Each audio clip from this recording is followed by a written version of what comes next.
Bienvenidos a nuestra inversión de hoy. Vamos a abordar una pregunta que ha intrigado a historiadores y teólogos durante siglos. ¿Existió realmente Jesús de Nazaret? Una pregunta que, como bien dices, resuena con fuerza en la actualidad. No olvidemos que miles de millones de personas se identifican como cristianas. Exacto. Para esta inmersión nos basaremos en el artículo ¿De verdad existió Jesús de Nazaret?, de la revista. Muy interesante. Analizaremos las evidencias, tanto las que apuntan a un Jesús histórico como las que sostienen la hipótesis de un mito. Y por supuesto te invitamos a que a medida que avancemos vayas formando tu propia opinión. Me parece fundamental partir de la base de que como historiadores debemos analizar las fuentes con rigor y espíritu crítico. Totalmente de acuerdo. Empecemos por la hipótesis del Jesús mítico. Esta perspectiva sugiere que Jesús fue inicialmente una figura alegórica, un símbolo que con el tiempo adquirió una historia fabricada. Sus defensores se basan en la falta de evidencia arqueológica directa de la existencia de Jesús. También argumentan que no existen escritos suyos y que las referencias históricas que tenemos fueron escritas décadas después de su supuesta muerte. Claro.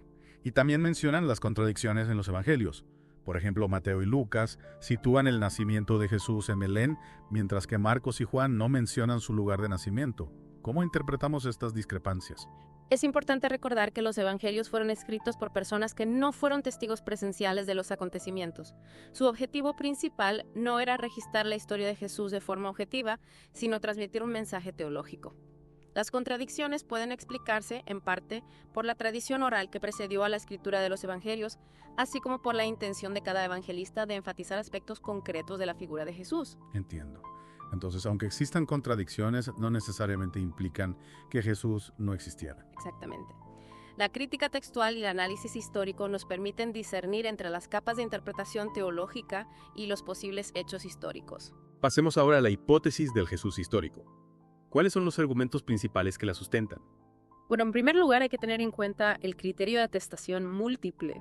Este principio metodológico nos dice que cuanto más diversas e independientes sean las fuentes que corroboran un evento mayor, será su fiabilidad histórica. ¿Y tenemos fuentes independientes que mencionen a Jesús? Sí, además de los evangelios contamos con referencias en autores romanos. Flavio Josefo, por ejemplo, un historiador judío que vivió en el siglo, y él menciona a Jesús en 2 pasajes de su obra Antigüedades Judías. ¿Y esos pasajes son considerados auténticos por los historiadores? Hay debate sobre ello. Algunos estudiosos creen que esos pasajes fueron modificados posteriormente por copistas cristianos introduciendo elementos que exageran la importancia de Jesús.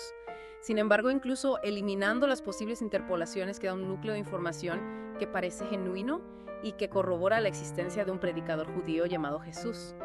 Es decir, que incluso un historiador judío como Josefo, que no era cristiano, hace referencia a Jesús. Exactamente. Esto nos indica que la figura de Jesús no era un invento exclusivo de la comunidad cristiana, sino que ya tenía cierta repercusión en la sociedad de la época. Fascinante. ¿Y qué de otros autores romanos? Tácito, un historiador romano conocido por su rigor y objetividad, también menciona a Jesús en sus anales. Describe la crucifixión de Jesús bajo Poncio Pilato, un dato que coincide con los relatos evangélicos. Y esto es particularmente relevante porque Tácito no era precisamente un simpatizante del cristianismo. Cierto. De hecho, en sus escritos critica a los cristianos a los que considera una superstición perniciosa. Que un historiador de su talla, con una postura crítica hacia el cristianismo, mencione la crucifixión de Jesús le da un peso considerable a la hipótesis de su existencia real. Parece que la crucifixión es un punto clave en este debate. ¿Por qué es tan importante para la historicidad de Jesús? Bueno, como explica el experto en el Nuevo Testamento, Ward Ehrman, si Jesús fuera solo un mito, sería difícil explicar por qué los primeros cristianos inventaron una muerte tan vergonzosa para su Mesías. La crucifixión era considerada una muerte humillante y degradante en la época romana. Y además la figura de un Mesías crucificado no existía en la tradición judía previa al cristianismo. Exacto. Si los primeros cristianos hubieran inventado la figura de Jesús, habrían elegido una muerte más gloriosa para él. La crucifixión es un elemento demasiado extraño e inconveniente para haber sido inventado. Es decir, que la crucifixión, lejos de ser un invento, parece ser un elemento que apunta a la historicidad de Jesús. Así es. Además, la inscripción in herrería en la cruz, que significa Jesús Nazareno Rey de los Judíos, también apunta a una persona real que fue condenada por sedición. Entiendo. Y junto con la crucifixión, el bautismo de Jesús también se considera un evento probable, ¿verdad? Sí, aunque los evangelios difieren en algunos detalles sobre el bautismo de Jesús, el hecho de que lo mencionen todos ellos con sus variantes sugiere que fue un evento real que se transmitió y reinterpretó de diversas maneras. Es decir, que las diferencias en los relatos, en lugar de debilitar la historicidad del evento, la refuerzan. Exactamente. Aplicando el criterio de atestación múltiple, el bautismo de Jesús se convierte en un evento con un alto grado de probabilidad histórica. Entonces, si nos basamos en las evidencias que hemos analizado hasta ahora, podríamos afirmar que la existencia de un Jesús histórico es la hipótesis más probable. Basándonos en el consenso actual de la comunidad académica, sí. Autores como Antonio Piñero, un reconocido experto en cristianismo primitivo, afirman que la mayoría de los estudiosos coinciden en que Jesús fue una persona real, un predicador judío nacido en Nazaret, en la Galilea del siglo IX. Un hombre de carne y hueso que dista de la figura divina del Jesucristo celestial. Precisamente, un hombre llamado Yeshua ben Yosef, que probablemente fue carpintero, fue bautizado por Juan el Bautista, tuvo seguidores y se proclamó Mesías, lo que le llevó a ser condenado por las autoridades romanas. Un personaje fascinante sin duda cuya figura ha inspirado una de las religiones más importantes del mundo. Y cuya existencia, a pesar de las controversias, parece estar respaldada por la evidencia histórica disponible. Pero por supuesto, el debate sigue abierto, y es importante considerar todas las perspectivas con rigor y espíritu crítico. Siendo así, y teniendo en cuenta la probable existencia de un Jesús histórico, ¿cómo encajan los milagros que se le atribuyen en el relato evangélico? ¿Deberíamos considerarlos como hechos históricos o como elementos simbólicos añadidos posteriormente? Esa es una pregunta que ha generado ríos de tinta a lo largo de la historia. Como historiadores debemos ser cautos a la hora de interpretar los relatos de milagros. Claro, porque nos movemos en un terreno donde la fe y la razón a menudo se entrelazan. Exactamente. No podemos aplicar el mismo criterio de análisis a un evento histórico como la crucifixión que a un relato de resurrección o de curación milagrosa. Entiendo. Entonces, ¿qué postura adoptan los historiadores ante estos relatos? Hay diversas posturas. Algunos historiadores, partiendo de una perspectiva más escéptica, consideran que los milagros son añadidos posteriores, producto de la tradición oral y de la necesidad de dotar a Jesús de una aura sobrenatural. Es decir, que serían una forma de ensalzar la figura de Jesús y dotarlo de un carácter divino. Exacto. Otros historiadores, sin embargo, se muestran más abiertos a la posibilidad de que algunos de estos relatos tengan un trasfondo histórico, aunque quizás no se correspondan con la descripción literal que se hace en los evangelios. ¿Podrías darnos un ejemplo? ¡Claro! Imaginemos el relato de la multiplicación de los panes y los peces. ¿Es posible que Jesús realizara un gesto de compartir sus alimentos con una multitud? Un gesto que con el paso del tiempo y la transmisión oral se fue magnificando hasta convertirse en un milagro sobrenatural. Es decir, que un acto de generosidad humana pudo ser interpretado posteriormente como un milagro divino. Exacto. Lo importante como historiadores es analizar las fuentes con rigor, teniendo en cuenta el contexto histórico, social y cultural en el que fueron escritas. Debemos separar el grano de la paja, por así decirlo, y buscar posibles explicaciones racionales para los eventos descritos en los textos antiguos. Un trabajo detectivesco que nos permite reconstruir el pasado y acercarnos a la figura de Jesús desde una perspectiva histórica. Precisamente. Y en este proceso es crucial no perder de vista la complejidad del personaje y del contexto en el que vivió. Hablando de complejidad, me gustaría abordar ahora el tema de las enseñanzas de Jesús. ¿Cómo sabemos qué enseñó realmente y qué fue añadido o modificado posteriormente? Esa es una de las grandes preguntas que se plantean los estudiosos del Jesús histórico. Claro, porque los evangelios fueron escritos décadas después de la muerte de Jesús. ¿Cómo podemos estar seguros de que lo que se recoge en ellos se corresponde con sus palabras originales? Para responder a esa pregunta, los historiadores utilizan diversas herramientas de análisis textual y contextual. Se comparan los diferentes evangelios, se buscan paralelismos con la tradición judía de la época y se analizan las posibles influencias de la comunidad cristiana primitiva en la transmisión de las enseñanzas de Jesús. Es decir, que se trata de un proceso de reconstrucción histórica que requiere de un análisis minucioso y multidisciplinar. Exactamente.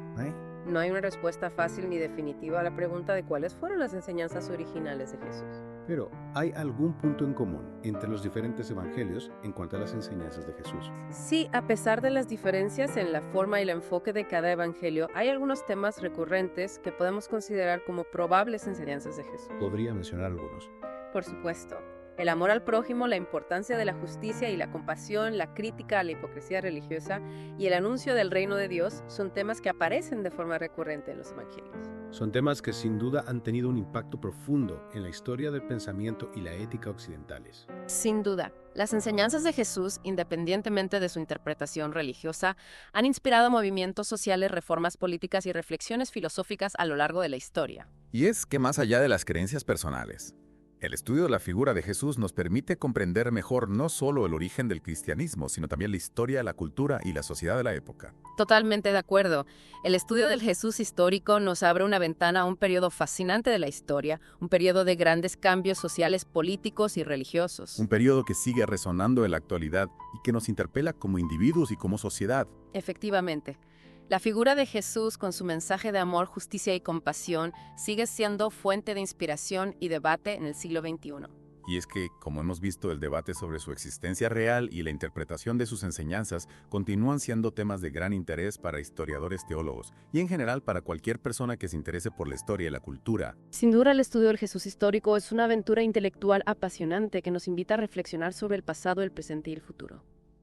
Y a medida que profundizamos en este viaje surgen nuevas preguntas que nos llevan a explorar las diferentes facetas de este personaje tan complejo e influyente. Es cierto. A pesar de los siglos transcurridos, Jesús sigue siendo un enigma que nos desafía a seguir investigando, a seguir cuestionando y a seguir construyendo nuestra propia comprensión de la historia, la religión y el mundo que nos rodea. Y después de este recorrido por las diferentes perspectivas sobre la figura de Jesús, me gustaría volver al artículo de Emilia Yutolaf. Muy interesante que mencionábamos al principio. El artículo destaca que la figura de Jesús ha trascendido el ámbito religioso para influir en el arte, la literatura, la filosofía y muchos otros campos de conocimiento humano. Es cierto, su figura ha inspirado a artistas, escritores, pensadores y líderes a lo largo de la historia. Desde las grandes obras de arte renacentistas hasta las reflexiones filosóficas de Nietzsche, pasando por los movimientos sociales por la paz y la justicia social, la figura de Jesús ha dejado una huella imborrable en la cultura occidental. Y no solo en Occidente. Su mensaje ha resonado en diferentes culturas y continentes, dando lugar a una diversidad de interpretaciones y expresiones del cristianismo. Efectivamente, la expansión del cristianismo por el mundo es un fenómeno fascinante que nos habla de la capacidad del ser humano para adaptar y reinterpretar las ideas en función de su contexto histórico y cultural. Y me parece que ahí reside una de las claves para entender el impacto de Jesús en la historia. Más allá de su historicidad o de la veracidad literal de los relatos evangélicos, lo que perdura es la fuerza de su mensaje, su capacidad para inspirar y transformar vidas. Sin duda, el mensaje de amor, compasión y justicia que se le atribuye ha resonado en millones de personas a lo largo de los siglos, independientemente de su credo o su origen cultural. Y es que, en última instancia, el estudio de Jesús histórico nos invita a reflexionar sobre nosotros mismos, sobre nuestros valores y nuestras creencias. ¿Qué nos dice su figura sobre la condición humana? ¿Qué podemos aprender de su mensaje para construir un mundo más justo y compasivo? Son preguntas que cada uno debe responderse a sí mismo desde su propia experiencia y su propia búsqueda de la verdad. Como historiadores, nuestro papel es proporcionar las herramientas y el contexto para que cada uno pueda construir su propia interpretación. Y creo que eso es lo que hemos intentado hacer en esta inmersión. Abrir un espacio para el diálogo, la reflexión y la búsqueda de respuestas a preguntas que nos interpelan como seres humanos. Coincido contigo y espero que esta conversación haya servido para despertar la curiosidad y el interés por seguir explorando este apasionante capítulo de historia. Muchas gracias por acompañarnos en esta fascinante inmersión en la historia. Hasta la próxima.